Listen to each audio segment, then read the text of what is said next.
میرے اصحاب کے بارے میں اللہ سے ڈرو، کوئی زبان پر ایسی بات نہ لانا۔ پھر فرمایا دوسری مرتبہ اللہ اللہ فی اصحابی، میرے اصحاب کے بارے میں اللہ سے ڈرو، اللہ کا خوف کرو۔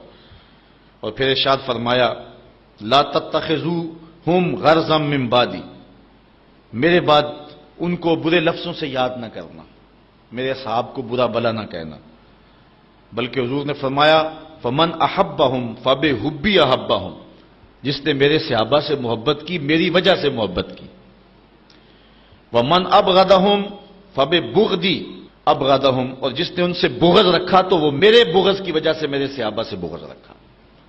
اگر پیار کوئی کرتا ہے تو وہ بھی میرے لیے کرتا ہے۔ آج وہ اقبال نے کہا تھا نا، اے کہ نشہ ناسی خفیرہ جلیاز ہوشیار باش، اے گرفتار ابو بکر علی ہوشیار باش۔ آج جو ہے وہ دو ٹکڑوں میں بانٹ دیا گیا ہے، صرف 6 صحابہ کے علاوہ باقی کو کہا گیا کہ معاذ اللہ یہ مرتد